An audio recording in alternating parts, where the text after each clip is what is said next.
कैसे हैं आप लोग? ठीक हैं। चलिए, आप सभी लोग का स्वागत है आज की क्लास में। हम लोग वर्ल्ड जियोग्राफी शुरू किए हैं। ठीक है, वर्ल्ड जियोग्राफी में हम लोग मतलब विश्व भूगोल में कल हम लोग सामान्य जानकारी ये देखे थे कि वास्तव में हम लोग जो भूगोल में पढ़ेंगे, विश्व भूगोल में वो क्या पढ़ेंगे। ठीक है, इसके बारे में हम लोग देखे थे। पहले उसको 3 भागों में डिवाइड किए थे। सबसे पहला भाग क्या था हमारा? सबसे पहला भाग भौतिक भूगोल था, फिजिकल जियोग्राफी। फिर ह्यूमन जियोग्राफी मतलब मानव भूगोल, और फिर रीजनल जियोग्राफी मतलब प्रादेशिक भूगोल। ठीक है, किसी क्षेत्र विशेष के बारे में।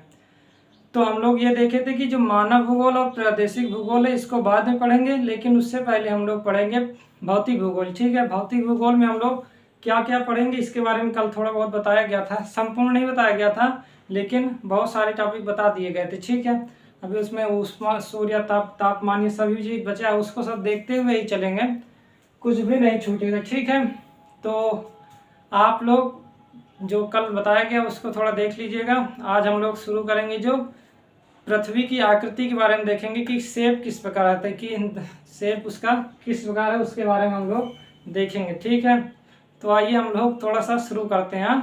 चलिए, आप लोग जितना कहा जाए उतना लिखते जाइएगा। ठीक है, चलिए।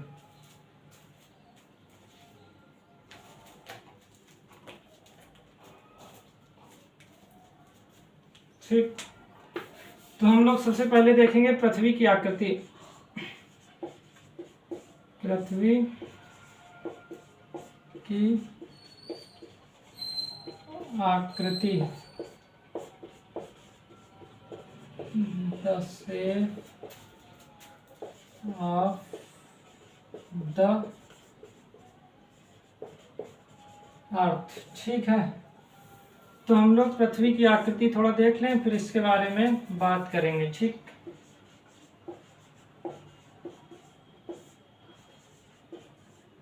पृथ्वी की आकृति। ठीक है, पृथ्वी की आकृति किस प्रकार है? सभी लोग को एक चीज तो मालूम होगा कि पृथ्वी की आकृति गोल है। ठीक है, गोल है, बहुत हद तक गोल है, लेकिन थोड़ा बहुत अंतर है। ठीक, तो पृथ्वी की आकृति किस प्रकार है? बहुत लोगों को ये मालूम है कि इस तरह गोल है। ठीक है, शुरू में भी ये बताया गया था कि पृथ्वी की आकृति किस प्रकार है? गोल है। ठीक है, लेकिन जैसे जैसे समय बीता इसके बाद ये कहा गया पृथ्वी की आकृति गोल नहीं है। ठीक है, ठीक, पृथ्वी की आकृति क्या है? गोल नहीं है। पहले ये कहा गया था कि गोल है। ठीक है, इस प्रकार ये कहा गया था कि ये पृथ्वी की आकृति गोल है, लेकिन बाद में ये कह दिया गया नहीं, पृथ्वी की आकृति गोल नहीं। जैसे यहाँ पास ऐसी स्थिति है। ठीक है, और यहाँ पास भी ऐसी स्थिति है। ठीक, तो ऐसी स्थिति आप लोग इसे मुख्य रूप से ये देखिएगा कि ऊपर नीचे बना लीजिएगा। ठीक है, कि पृथ्वी की आकृति क्या है? गोल नहीं है। ठीक है, कि उत्तर और दक्षिण में थोड़ा थोड़ा क्या हुआ है? चपटी है पृथ्वी की आकृति। ठीक है, पूर्ण रूप से गोल नहीं है। ठीक, इस प्रकार गोल नहीं है। ठीक, तो प्रकृति की क्या हुआ? पृथ्वी की आकृति इस प्रकार गोल नहीं है। ठीक है, पृथ्वी की आकृति किस प्रकार है? इस प्रकार, ऊपर और नीचे हल्का हल्का चपटी है। इस प्रकार क्यों बना गया? आप इस तरह भी बना सकते हैं कि इसको ऐसे करके ऊपर नीचे भी ऐसे कर लीजिएगा। ठीक है, ठीक, इस प्रकार कर लीजिएगा। ये ऐसे बना है, लेकिन वास्तव में ऐसे ही है। ठीक है, क्योंकि अभी हम लोग देखेंगे एक रेखा जो अक्ष है। ठीक है, अक्ष के बारे में देखेंगे तो सब समझ में आ जाएगा। ठीक, तो पृथ्वी की आकृति किस प्रकार है? आप लोग अभी परेशान मत रहिएगा कितने अक्ष झुकी है, ये मत देखिएगा कि 23.5 डिग्री झुकी है, किससे झुक रही है 23.5 डिग्री। ठीक है, कैसे मापेंगे, प्रकाश वृत्त क्या है, समतल कक्ष क्या है, तो वो सब आप लोग अभी मत जानिएगा। ठीक है, बस इतना जानिए कि पृथ्वी की आकृति इस प्रकार, ठीक है, गोला आकृति ना होकर किस प्रकार है? इस प्रकार है। ठीक है, ऊपर और नीचे हल्की सी क्या है? थोड़ा थोड़ा चपटी हुई है। ठीक, चपटी है, ये क्या है? थोड़ा सा चपटी है। ठीक है, अब आप ये बताइए कि जब ये चपटी है तो ये थोड़ा सा उभरी हुई होगी बाहर की तरफ, थोड़ा सा ऐसे होगी उभरी हुई, और ये भी थोड़ा सा बाहर की तरफ उभरी हुई होगी। ठीक है, बाहर की तरफ थोड़ा सा उभरी हुई होगी, ठीक है। आप ये बताइए कि थोड़ा सा ये उभरी हुई होगी, क्योंकि जब मान लेते हैं कोई गोली वस्तु है, गोला वस्तु है, ठीक है, तब तो उसका गोल है तो पूरा शेप गोल होगा, ठीक।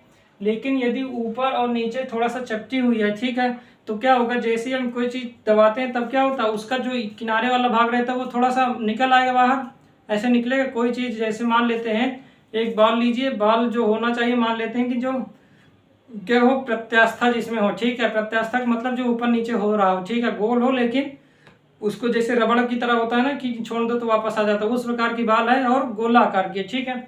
ऊपर नीचे जैसे ही थोड़ा सा कंप्रेस करेंगे, ठीक है, तो यहाँ पास जो होगा उसके बीच का भाग थोड़ा सा बाहर की तरफ उभर आएगा, ठीक, उभरेगा। तो ये भाग थोड़ा क्या होगा, दोनों साइड ये उभरा हुआ होगा, उभरा हुआ भाग, ठीक है। ये भाग भी और ये भाग भी थोड़ा सा उभरा हुआ होगा। तो ऊपर नीचे चपटी है तथा और क्या हुआ, ऊपर नीचे चपटी है लेकिन उसके बगल में क्या हुआ, थोड़ा उभरा हुआ भाग है। तो पृथ्वी की शेप किस प्रकार है, इस प्रकार है, ठीक है।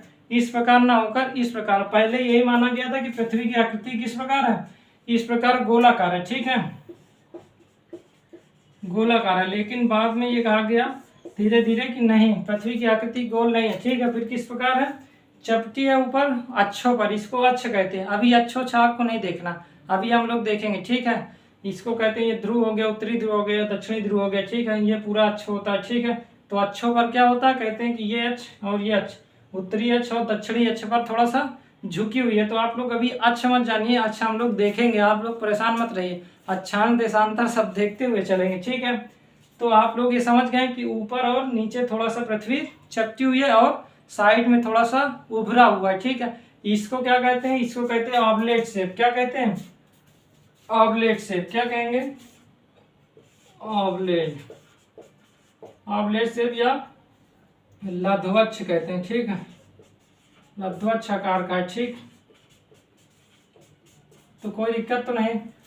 तो ऊपर उभरा हुआ भाग कहाँ है, यहाँ यहाँ साइड में, और ऊपर नीचे चपटी। कोई भी चीज़ आप अगर कंप्रेस करेंगे तो आप समझ जाएंगे कि ऊपर नीचे जैसे ही दबाते हैं वैसे ही जो गैस होती है वो गैस एक प्रकार से वो इस साइड थोड़ा उभार हो जाती है, ठीक है। लेकिन इसके कारण कुछ और है, अभी हम लोग देखेंगे कि ये उभरा हुआ क्यों दिख रहा है, इसके बारे में हम लोग देखेंगे। ये एक बल के कारण हो रहा है, ठीक है।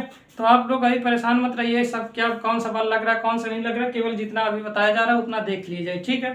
तो क्या है, ऊपर नीचे चपटी है और जो साइड में है उभरी हुई है, इसको क्या कहते हैं, ऑबलेट शेप कहते हैं, ठीक है। कोई दिक्कत नहीं। इसको रफ कर दें तो आप लोग ये चित्र बना लीजिएगा, ठीक है। ये वाला चित्र आप क्या करिएगा, बना लीजिएगा, इसको नहीं बनाइएगा, ठीक है। चलिए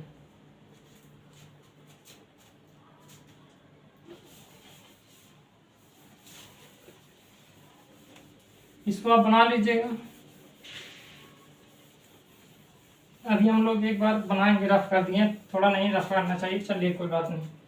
तो पहला पॉइंट क्या है, पृथ्वी की आकृति किस प्रकार है, पृथ्वी की आकृति लघ्वाक्ष, क्या कहते हैं, लघ्वाक्ष गोलाभ, ठीक है, गोलाभ। गोल तो है लेकिन लघ्वाक्ष का मतलब ये हो गया कि ऊपर नीचे चपटी और साइड में उभरी हुई है, इसे कहते हैं ऑबलेट शेप, ठीक है, ऑबलेट स्फेरॉइड, स्फेरॉइड, ठीक है, ऑबलेट स्फेरॉइड कहते हैं, ठीक है। लघ्वाक्ष कौन किस प्रकार है अभी आप देख लीजिएगा। अब बता तो दिया गया कि लघ्वाक्ष गोलाभ का मतलब साइड में जो उभरा हुआ ऊपर नीचे ये है, ठीक। आप थोड़ा सा देख ही लीजिए।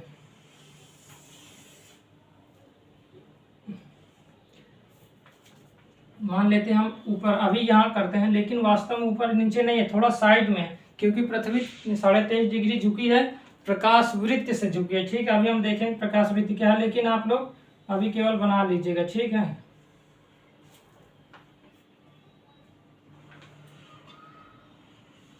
ठीक है, तो पृथ्वी क्या है, थोड़ा ऊपर और नीचे थोड़ा चपटी है और ये भाग थोड़ा सा उभरा हुआ है और ये भाग भी क्या है, थोड़ा सा उभरा हुआ है, ठीक है। तो ये भाग और ये भाग थोड़ा थोड़ा उभरे हुए हैं। ठीक है। तो ये भाग और ये भाग थोड़ा उभरा हुआ है और ये भाग क्या है, थोड़ा सा चपटा है, कोई दिक्कत तो नहीं है। ठीक है। तो पृथ्वी इस आकार का है, तो इसे इस आकार को क्या कहते हैं, जैसे इसको कहेंगे तो इसको कहते हैं लध्वज। ठीक है। तो चपटी यहाँ पास है और यहाँ पास भी चपटी है, लेकिन ये भाग क्या है, उभरा हुआ है। ठीक है, कोई दिक्कत तो नहीं। पृथ्वी की आकृति किस प्रकार है, तो मालूम चल गया। गोल पूरी तरीके से नहीं है। ठीक है, गोलाकार कह सकते हैं, लेकिन पूरी तरीके से गोल ना होकर ऊपर नीचे चपटी है। चपटी होने के कारण हमको ये उभरा हुआ दिखता है। ठीक है, ये उभरा हुआ नहीं, जैसे मान लो ये गोल हो जाता तो ये उभरा हुआ नहीं दिखता। ठीक है, जैसे ऊपर वाला ऐसे गोल होता तो उभरा हुआ नहीं दिखता, लेकिन जैसे ये नीचे आया ऊपर से नीचे से तुरंत ये क्या हुआ, ये उभरा हुआ दिखने लगा। ठीक है, जैसे यहाँ पास चपटा दिखा तो यहाँ पास उभरा हुआ दिखने लगेगा। ठीक है, तो पृथ्वी की आकृति किस प्रकार है, लध्वज, गोलाव या ऑप्लेट स्फेरॉइड कहते हैं। ठीक है, तो उभरा हुआ और चपटी। ठीक, दूसरा पॉइंट इसमें क्या है, मान लेते हैं यहाँ कोई कहीं सेंटर होगा। ठीक है, ठीक, सेंटर ऐसे बताना मुश्किल है। ठीक है, लेकिन मान लेते हैं। ठीक, क्योंकि जब तक कोई रेखा नहीं होगी तब तक वास्तव में सेंटर मुख्य रूप से कहाँ से बताया जाएगी ये नहीं बता सकते, क्योंकि चारों तरफ सेंटर होगा। उधर से देखेंगे, इधर मान लेते हैं ये गोला है, गोला का मतलब होगा 3D शेप, तो यहाँ भी होगा केंद्रीय, इधर भी केंद्रीय, ऐसे ऐसे कहीं भी हो सकता है, क्योंकि दूरियां तो समान है। लेकिन जब हम अक्षांश और देशांतर खींचेंगे तब स्पष्ट हो जाएगा। ठीक है, तो दूसरा पॉइंट में क्या लिखेंगे, देखिए यहाँ जो लाइन होगी और यहाँ जैसे नीचे चलते चले जाएंगे, नीचे चलते जाएंगे, लाइन कोई है नहीं, लेकिन वास्तव में अगर मान लें एक यहाँ होगी, एक यहाँ, यहाँ, यहाँ और यहाँ। ठीक है, मान लेते हैं। तो यहाँ ये सब रेखा की लंबाई सदैव इस रेखा से लंबाई से ज़्यादा होगी। जितनी रेखाएं नीचे होंगी, जितनी रेखाएं ऊपर होंगी, उन सब से ज़्यादा ये मध्य वाली रेखा होगी सबसे ज़्यादा। ठीक है, तो इसका व्यास सदैव इन सब के व्यास से ज़्यादा होगा। इसमें कोई परेशानी तो नहीं। कोई भी रेखा जो केंद्र से होकर जाती है वो सबसे बड़ी व्यास होती है। ठीक है, व्यास हमेशा क्या होती है, जीवा होती है। एक होता है वृत्त में अगर देखेंगे तो एक जीवा होती है, एक व्यास होता है। ठीक है, व्यास होता है जो सेंटर से रेखा जाती है उसे कहते हैं व्यास, और सबसे बड़ी जीवा अगर कहें तो व्यास वाली रेखा ही होती है।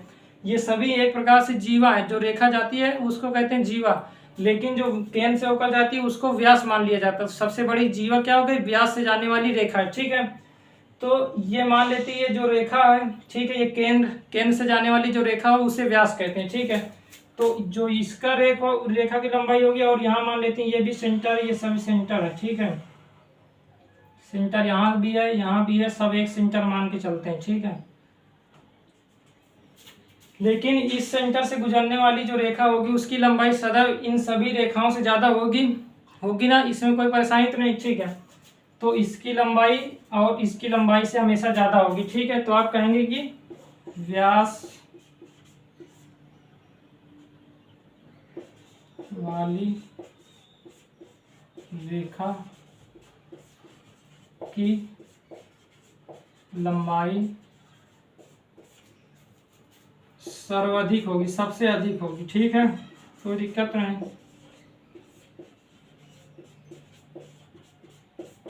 ठीक है, तो ऊपर वाली अगर रेखा की सबसे ध्रुव पर वाली रेखा की अगर हम बात करें कि सबसे कम लंबाई वाली रेखा अगर देखें तो 12,712 किलोमीटर है। ठीक है, और अगर ये हो गया सबसे कम, और 12,756 किलोमीटर है। ठीक है, एक रेखा, तो इसकी लंबाई कितनी है, 12,756। ठीक है, 12,756 किलोमीटर, और यहाँ जो रेखा गई है उसकी लंबाई कितनी है, 12,712 किलोमीटर।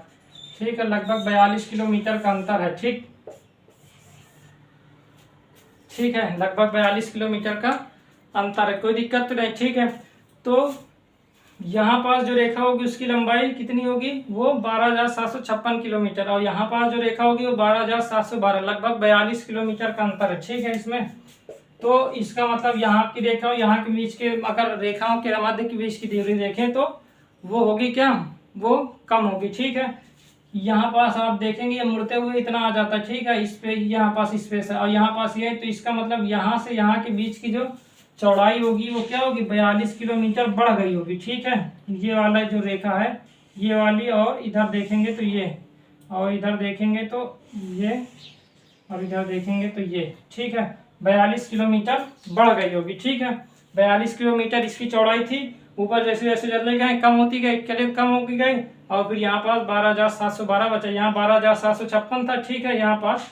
ठीक है, और फिर वहाँ पास ऊपर जाते जाते कम होती गई। ठीक, तो व्यास वाली रेखा की लंबाई सर्वाधिक होगी 12,712 किलोमीटर। सबसे ऊपर ऊपर या नीचे की बात कोई भी रेखा का मान सकते हैं। ठीक है, सबसे ऊपर की या सबसे नीचे की रेखा की होगी 12,756 किलोमीटर क्या होगी, मध्य की रेखा की होगी। ठीक है, लंबाई तो सर्वाधिक लंबाई कहाँ होगी, इसे कहते हैं भूमध्य रेखा। अभी हम बाद में देखेंगे। तो भूमध्य रेखा की लंबाई कितनी होगी, भूमध्य रेखा का मतलब हो गया भूमि के मध्य की रेखा। ठीक है, भूमि की मध्य की जो रेखा होगी, भूमध्य का मतलब भू, मध्य का मतलब भूमि के मध्य की रेखा जो होगी वो इतने किलोमीटर, जो सबसे ऊपर होगी सबसे नीचे होगी वो 12,712 किलोमीटर। ठीक, कोई दिक्कत नहीं। तो the shape of the earth समझ में आ गया किस प्रकार क्या है। ठीक है, अभी परेशान मत रहिए, कैसे क्या झुकी हुई है वो हम सब देखेंगे। अभी हम इससे पहले समतल कक्ष देखेंगे, उससे पहले प्रकाश वृत्त देखेंगे। सबकी परिभाषा देखते हुए फिर धीरे धीरे समझ में आ जाएगी कैसे पृथ्वी झुक गई है, झुकी हुई है पहले से ही। ठीक है, तो पृथ्वी की आकृति हो गई, तो दिक्कत यहाँ तक रफ कर दें, चले आगे चलिए। ठीक है,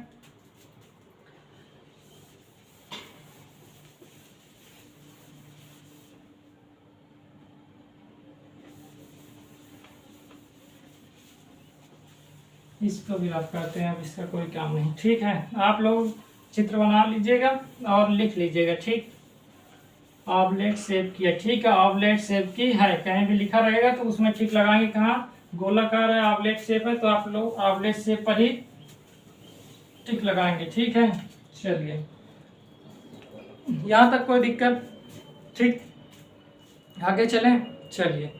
तो गोल्डीलॉक जोन देखने से पहले हम लोग थोड़ा पृथ्वी की विशिष्टता देख लेते हैं। ठीक है, या पृथ्वी की विशिष्टता छोड़ने से पहले गोलाकार होने के साक्ष्य कुछ होंगे, थोड़ा उसके देख लेते हैं। The evidence of the sphericity. ठीक है, पृथ्वी के गोलाकार होने के साथ, गोलाकार का मतलब अब आप समझिएगा, जब हम गोलाकार बोलेंगे तो ये वाला शेप की बात होगी, ऑबलेट शेप की बात होगी। ठीक है, ऑबलेट शेप की हम बात करेंगे। गोलाकार जैसे बोले तो गोलाकार का मतलब ऑबलेट शेप, ऊपर नीचे झपटा, सामने से क्या हुआ, ऐसे कोई मतलब खींच रहा है, तो जब खींचेगा तो ऐसे हो जाएगी, ऊपर वाली चपटी हो जाएगी, तो वो ऑबलेट शेप कह रहा है। ठीक है, गोलाकार का मतलब वही हो गया। ठीक, तो पृथ्वी के गोलाकार होने के साथ,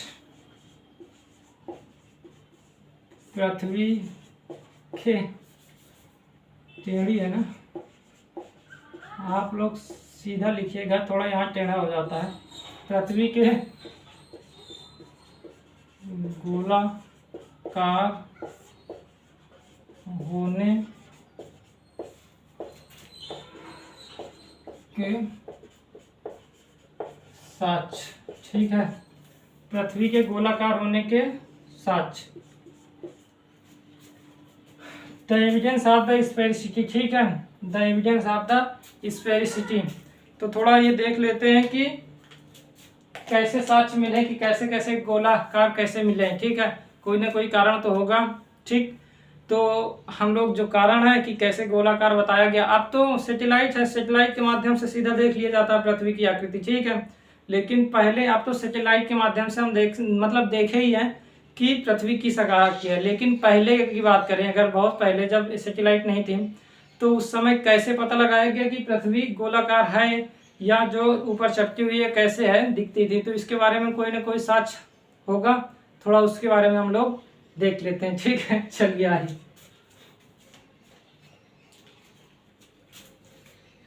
पहला पॉइंट आप लिखेंगे, आप लोग एक चीज जानते हैं कि जितने भी ग्रह हैं वो सब गोल हैं, गोले आई। ठीक है, चाहे बुध हो, शुक्र हो, मंगल हो, बृहस्पति हो, ठीक है, जो भी हो, शनि हो, नेपच्यून हो, ठीक है, ये सभी क्या है, ये सभी गोल है। सभी ग्रह क्या है, गोल हैं। और सभी तारे भी क्या है, सूर्य भी क्या है, सूर्य और जितने भी ग्रह ये सभी गोल हैं। तो कौन सा गोल होगा, तो पृथ्वी भी गोल होगी। एक तो यही हो गया कि सूर्य व सभी ग्रह गोल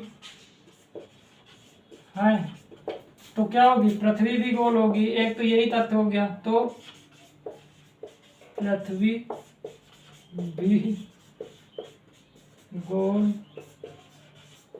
होगी, एक तो यही तथ्य हो गया।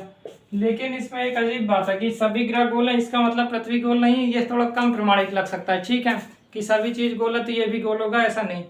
हाँ, लेकिन एक चीज ये दिया जाता है कि सूर्य और सभी ग्रह क्या है, गोल है, तो पृथ्वी भी गोल होगी, ये माना गया। ठीक है, कोई दिक्कत तो नहीं। ठीक है, लेकिन इसमें ये साधारण देखिए एक चीज है कि सभी चीज गोल आकार में ही पाई गई। ठीक है, देखिए पृथ्वी भी ज्यादातर गोल ही है, कोई भी जितने भी ग्रह हैं वो भी गोल हैं, सूर्य भी गोल है, और तारे भी मुख्यतः गोल होंगे या नहीं होंगे ही। ठीक है, तारे गोल होंगे, लेकिन जो उल्का पिंड होंगे ये सब नहीं होते, लेकिन जितने ग्रह होते हैं वो सब गोल होते हैं और अपनी कक्षा पे लगातार चक्कर काटते रहते हैं। ठीक है, और घूर्णन भी करते हैं, अपनी स्थिति पर घूर्णन भी जैसे पृथ्वी करती है वैसे करते हैं। ठीक है, चंद्रमा भी गोल ही है। ठीक है, वो भी अपने अक्ष पर भी घूमते हैं, वो तो अक्ष पर भी घूमता है, इसके बाद पृथ्वी के चारों ओर भी घूमता है और सूर्य के चारों ओर भी घूमता है, क्योंकि वो पृथ्वी के गुरुत्वाकर्षण द्वारा बंधा हुआ है। ठीक है, तो एक प्रमाण तो ये हो गया, सूर्य व सभी ग्रह क्या है, गोल है, तो पृथ्वी भी गोल होगी, ये माना गया। ठीक है, कि अगर ये देखा जाए कि सभी ग्रह और सूर्य गोल है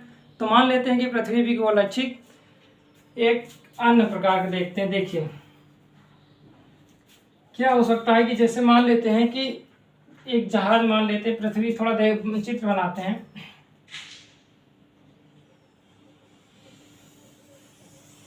मान लेते हैं पृथ्वी इस प्रकार की है। ठीक है,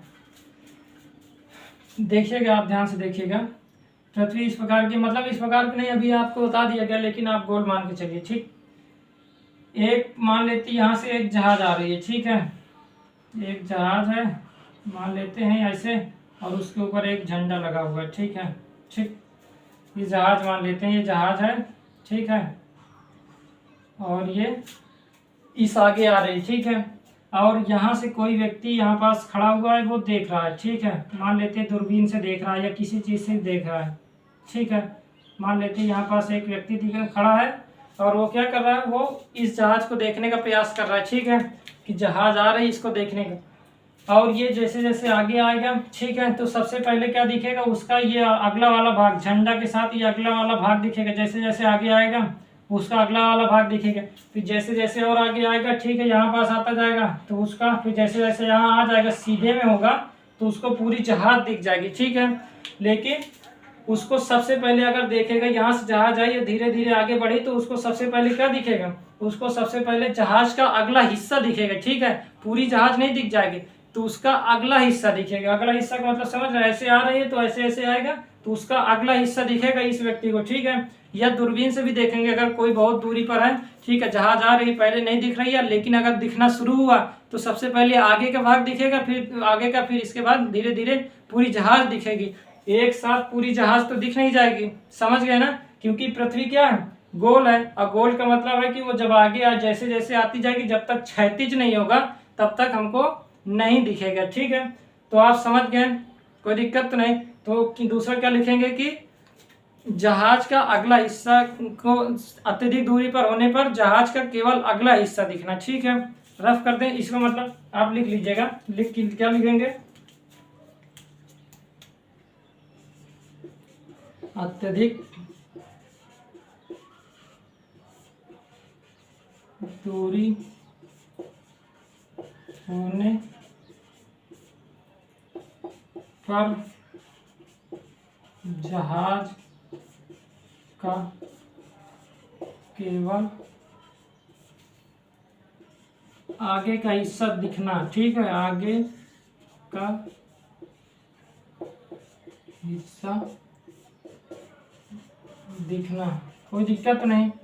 ठीक है, आप लोग मूवियों में देखे ही होंगे, मूवियों में भी बहुत सारे दिखाया जाता है। ठीक है, तो अत्यधिक दूरी होने पर जहाज का केवल आगे का हिस्सा दिखता है। ठीक है, आगे का हिस्सा का मतलब आप समझ गए होंगे कि यहाँ से जहाज जैसे आगे आती जाएगी, यहाँ व्यक्ति देख रहा है, पहले जहाज नहीं दिख रही थी, मान लेते हैं व्यक्ति की जो दृष्टि है वो कहाँ तक जाएगी, या सीधा जाएगी समांतर, यहाँ पास कोई जहाज आएगी तो दिखेगी। ठीक है, जहाज यहाँ अभी नहीं दिख रही है, जैसे जैसे आगे आएगा यहाँ पास, जैसे जहाज पहुंचेगी जहाज का अगला हिस्सा पहुंचेगा, पूरी जहाज तो नहीं पहुंच जाएगी, सबसे पहले अगला हिस्सा पहुंचेगा तो व्यक्ति को सबसे पहले इस व्यक्ति का अगला हिस्सा मतलब झंडा दिखना शुरू हो जाएगा और उसका अगला भाग दिखेगा।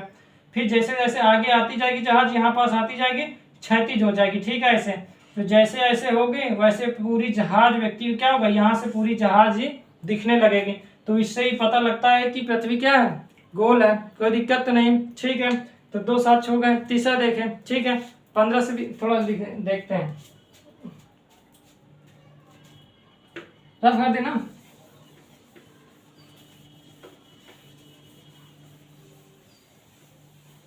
चलिए 15 से 20 में तीसरा क्या है, 15 से 20 में एक व्यक्ति थे, ठीक है, मैगलन। मैगलन क्या किए, मैगलन द्वारा क्या किया गया, बताया गया, मैगलन द्वारा पृथ्वी को गोल बताया गया, ठीक है, पृथ्वी को गोल बताया गया, ठीक है, गोल। अब आप ये बताइए क्या बताया गया। कोई भी व्यक्ति कह देगा गोल है तो हम गोल मान लेंगे क्या, ऐसा नहीं। मैगलन क्या किए, हम एक चित्र बनाते हैं, ठीक है, मान लेते हैं ये पृथ्वी है, ठीक, कोई दिक्कत नहीं, थोड़ा गोला नहीं है लेकिन आप मान लीजिएगा, मानने में क्या है, ठीक है, गोला अभी भी नहीं है, ये निकला हुआ हिस्सा है। चलिए कोई दिक्कत नहीं, देख लेते, अच्छा बना ही देते। अब थोड़ा गोला लग रहा है, चलिए मान लेते हैं ये क्या है, पृथ्वी है, ठीक है, पृथ्वी है लेकिन ऊपर नीचे चट्टी है, बाहर वो है, उसको उतना छोड़कर यहाँ व्यक्ति मान लेते इस स्थान से व्यक्ति चलना शुरू हुआ, ठीक है, और यहाँ पास क्या कर दिया, वो व्यक्ति बड़ा सा झंडा गाड़ दिया, ठीक है, मान लेते हैं ये झंडा है, ठीक है, यहाँ पास बहुत बड़ा झंडा लगा दिया, ठीक। और व्यक्ति क्या कहा, मैगलन भाई साहब क्या हुए, वो कहें चलिए चलते हैं, फिर वो क्या हुआ, धीरे धीरे पूरे पृथ्वी के किनारे इसी तरह चलते चलते चलते चले गए, कहीं मुड़े नहीं, और इसी पर होते हुए और वापस इसी स्थान पर आ गए, ठीक है, जहाँ से चले थे वापस वहीं पास आ गए। मान लेते हैं हम यहाँ खड़े हुए हैं, हम सीधा कहीं मुड़े बिना सीधा चले जाएं, ठीक है, हम सीधा चलते चले जाएंगे तो हम सीधा चले जाएंगे, लेकिन क्या होगा, वापस घूमकर हम यहीं इसी स्थान पर आएंगे, कहीं नहीं रुकेंगे, हम सीधा जाएंगे लेकिन वह पहुंचेंगे यहीं। इसका मतलब क्या, कोई भी गोला चीज में यदि एक स्थान से हम चलना सीधा चले जाएंगे, वापस घूमकर उसी स्थान पर आएंगे, ठीक है, गोला है, मान लेते हम यहाँ से चलना शुरू करें तो यहीं इसी स्थान पर आएंगे। हम यहाँ खड़े होकर हैं, मान लेते यहाँ खड़े हैं, यहाँ से हम सीधा चलेंगे आगे, जैसे ही आगे चलते जाएंगे तो फिर हम वापस घूमकर पीछे से आकर यहीं खड़े हो जाएंगे, ठीक है, समय लगेगा लेकिन आकर यहीं पास खड़े होंगे। तो इससे क्या सिद्ध हो गया कि पृथ्वी अगर क्षैतिज होती तो हम सीधा चले जाते तो एक छोर मिल जाता हमको, ठीक है, उस अगर क्षैतिज होती तो मान लेते क्षैतिज है, इस छोर से मान लेते ये पूरा ये पृथ्वी है, क्षैतिज है तो इस छोर से चलते यहाँ से सीधा यहाँ पहुँच जाते हैं, ठीक है, इसके बाद छोर खत्म हो गया, ठीक। तो हम मान लेते कि ये क्षैतिज है, लेकिन क्या हुआ, ये ऐसे है, हम यहाँ से चलते हुए आए, ये वापस आकर फिर यहीं पास पहुँच गए, ठीक है, इसका मतलब क्या हो गया, पृथ्वी गोल है, ठीक। तो मैगलन ने क्या हुआ 15 से 20 में बताया कि पृथ्वी गोल है, कोई दिक्कत तो नहीं, ठीक, कोई परेशानी तो नहीं। चलिए चौथा पॉइंट लिखिए, पृथ्वी के गोलाकार होने की, ठीक है, एविडेंस ऑफ द स्फेरिसिटी, ठीक है, कैसे वो गोल है इसके बारे में हम लोग देख रहे हैं, ठीक है। चलिए मतलब आप लोग ये कभी आएगा जैसे बहुत सारे कि पहले कैसे बताया गया था कि पृथ्वी गोल है, ठीक है। चलिए कोई दिक्कत तो नहीं, यहाँ तक कोई दिक्कत तो नहीं। चलिए अब इसके बाद क्या करेंगे, आप ये बताइए, क्या सभी स्थान पृथ्वी के सभी स्थान पर दिन रहता है एक ही समय पर और सभी स्थान पर रात रहती है क्या, ऐसा तो है नहीं, कुछ स्थान पर दिन रहता है तो कुछ स्थान पर रात रहती है, ठीक है। इसका मतलब क्या हुआ, इसका एक ही मतलब है कि पृथ्वी गोल है, यदि क्षैतिज होता तो प्रकाश पड़ता, फिर जब रात होती तो सभी स्थान पर रात हो जाती, ठीक है। मान लेते हैं पृथ्वी इस शेप की होती, क्षैतिज शेप की, ठीक है, इस शेप की मान लेती है, क्षैतिज शेप है, ठीक है, ठीक, ये क्षैतिज शेप की है। यदि प्रकाश यहाँ पड़ता, ठीक है, यहाँ प्रकाश पड़ता, मान लेते सूर्य है तो प्रकाश पड़ता तो ये पूरा शेप में क्या होता, या तो दिन होता या तो रात होती, ठीक है। प्रकाश पड़ा तो पूरा क्षेत्र पर क्या है, दिन है, यहाँ पास रह रहे हैं, ठीक है। और पूरे क्षेत्र पर या तो दिन होगी जिस समय पूरा क्षेत्र, ठीक है, एक साथ पूरा क्षेत्र में दिन होगा या रात होगी। लेकिन मान लेते हैं ये गोल है, तो गोल का मतलब ये हो गया कि जिस क्षेत्र में प्रकाश की किरणें पड़ रही होंगी वो क्षेत्र क्या होगा, दिन होगा, और उसके पीछे क्या होगा, रात होगी, ठीक है। समझ रहे हैं ना। इसको एक चित्र से देख लेते हैं, इसको रफ कर दें। चल, मान लेते हैं यहाँ सूर्य है, ठीक है, ये सूर्य है, ठीक है, दूर पर। यहाँ से किरणें आएंगी, मान लेते हैं यहाँ से किरणें आएंगी और यहाँ तक पड़ेंगी, मान लेते हैं, ठीक है, यहाँ से। और यहाँ से किरणें चलेंगी, मान लेते हैं यहाँ से ये, ठीक है।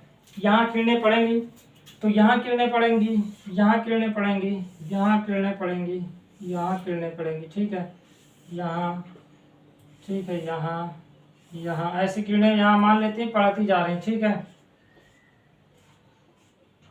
ठीक, ये किरणें मान लेते हैं ये सूर्य है, ठीक है, और ये पृथ्वी है। बड़ा है सूर्य, बड़ा है, ठीक है। आप लोग छोटा जो बनाए हैं वो आप देख लीजिए, सूर्य काफी बड़ा है, ठीक है, लेकिन दूर है, बहुत दूर है, ठीक है।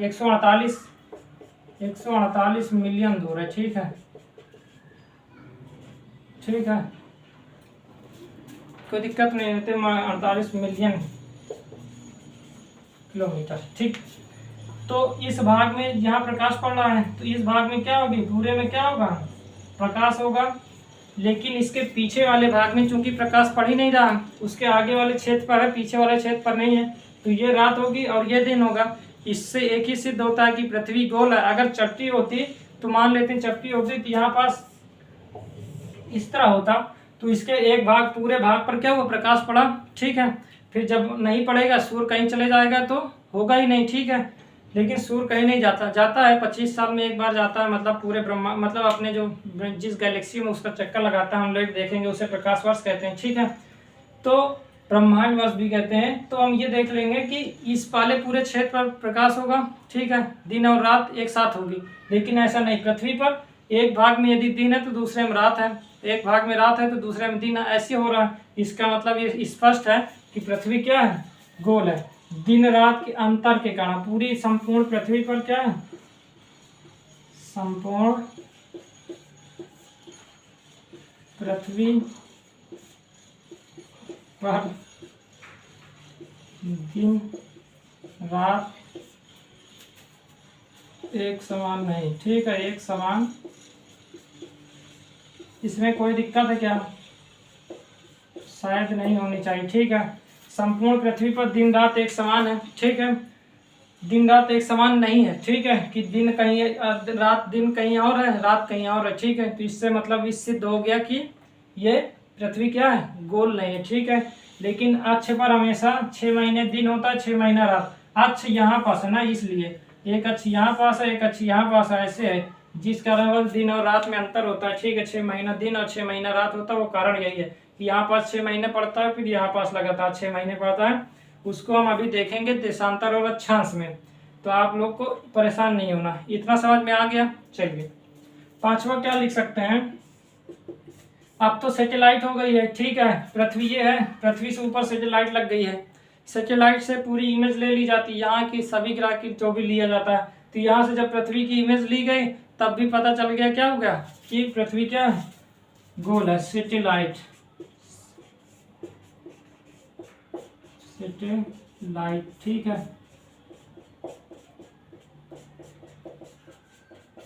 ठीक है, सैटेलाइट।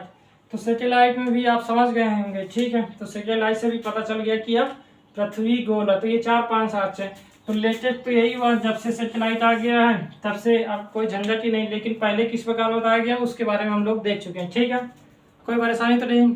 चलिए, तो ये हो गया हमारा, ये इतना ही था। हाँ, पृथ्वी के गोलाकार होने के साथ मतलब द अर्थ स्फेरिसिटी हो गया, ठीक है, एविडेंस ऑफ द स्फेरिसिटी, ठीक है, कि पृथ्वी किस प्रकार गोल है, ठीक। तो सभी देख लिए 4-5 पॉइंट जो भी था। तो कैसा लगा बता दीजिएगा। इससे पहले हम लोग देखें कि गोल भी किस प्रकार है, लद्वाच है, ऊपर नीचे क्या है, थोड़ा चपटी, बाहर थोड़ा उभरा हुआ है। उभरा हुआ लगता है क्योंकि ऊपर का जैसे ही दबाव पड़ता है तो बाहर वाला उभरा हुआ हमेशा दिखता है। कोई भी गोला चीज आप ले लीजिए, बताया गया ना कि प्रत्यास्थ, जिसमें इलास्टिसिटी बहुत ज़्यादा, मतलब बहुत ज़्यादा ना हो लेकिन इलास्टिसिटी हो, कैसे कंप्रेस करें तो वापस उसी अवस्था में है। तो एक बार लीजिए जो इलास्टिसिटी वाली हो, ठीक है, उसको जैसे ही कंप्रेस करेंगे देखेंगे इस भाग में क्या हो जाएगा, उभरा हुआ प्रतीत होगा, और इस भाग में क्या हो जाएगा, चपटा अगर करेंगे तो, ठीक है। तो ठीक इतना आप देख लीजिए। फिर गोलाकार के बारे में बता दिया गया। कल हम लोग क्या देखेंगे, गोल्डीलॉक्स जोन अभी देख लें क्या, चलिए कल देखेंगे।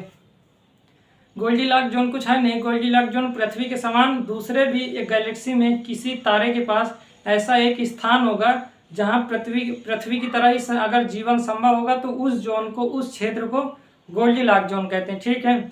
होगा ही क्योंकि अभी हम लोग तो 0.00001 में मान लेते हैं कि इतना अभी हम ब्रह्मांड के बारे में जानते हैं, ठीक है। अभी तो बहुत कुछ जानना बाकी है। तो हम एक सौर मंडल के बारे में अभी पूरी तरीके से जाने हैं, अभी एक अपने ब्रह्मांड के बारे में, मतलब जिस ब्रह्मांड में एक गैलेक्सी होती है, ठीक है, कई गैलेक्सियाँ, ठीक है, 100 अरब, उसमें 100 अरब तारे भी होते हैं एक गैलेक्सी में, ठीक है। तो उसको 100 भाग में बांट दिया गया, तो एक गैलेक्सी में लगभग 100 अरब तारे होते हैं, ठीक है।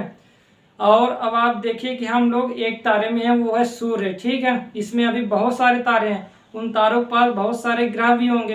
तो उस ग्रह के पास कोई ना कोई ऐसा क्षेत्र, ग्रह में ऐसा पृथ्वी की तरह कोई रहने के लिए अगर क्षेत्र होगा, ठीक है, वहाँ जल उपस्थित होगा, वहाँ जीवन संभव होगा, तो उस क्षेत्र को ही क्या कहते हैं, गोल्डीलॉक्स जोन। कल हम लोग इसको देख लेंगे, गोल्डीलॉक्स जोन देख लेंगे, फिर आगे हम लोग चलेंगे पृथ्वी के घूर्णन चलेंगे, ठीक। कैसा लगा बताइएगा, ठीक है। हम लोग कल मिलेंगे, ओके, ठीक, थैंक, बाय।